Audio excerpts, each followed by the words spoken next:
Okay, the topic which I've chosen is house training.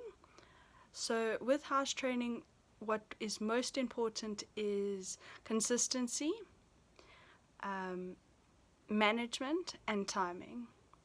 So, we've got to be consistent with our training, obviously, and we've got to make sure we time it correctly.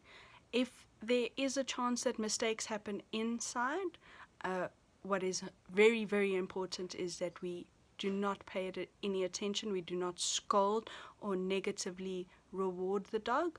We ignore it. Simply clean it up, ignore it, smack yourself on the head with a piece of newspaper. Do not rub pup's nose into the feces like some trainers do recommend, please. I don't think you'd appreciate it, and it's not necessary. In fact, it can negatively impact the dog. So basically what we do is we feed pup. Puppy generally eliminates 15 to 30 minutes after they've eaten. We make sure after they've eaten that they have access to the appropriate area. So not inside or indoors. Don't just leave the door open, expect pups to go outside. We've got to train them now that they need to go outside on a specific area that we want. For instance, say you've got a patio outside, you don't want them to go there, so don't allow them to go there. Manage it. Okay. So every time pup eats or drinks, etc., we make sure we take them out to the appropriate area. We watch them eliminate. We can reward with food or just vocal. Good, well done. Just a marker. Okay.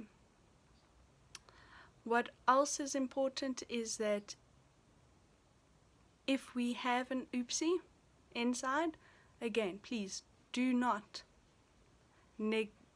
say anything. Clean it up.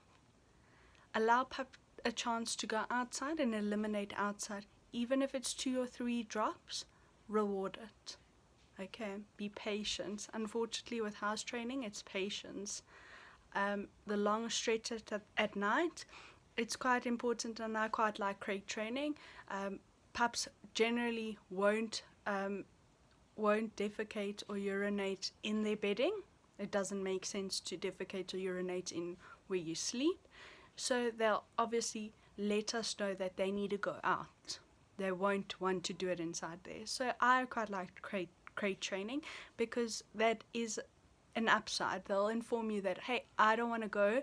Whereas if they're not crated and you don't hear them or aren't paying attention to them because you're fast asleep, make sure that it makes sure that you aren't able to have a mistake as opposed to having a mistake. And obviously the size of the crate matters.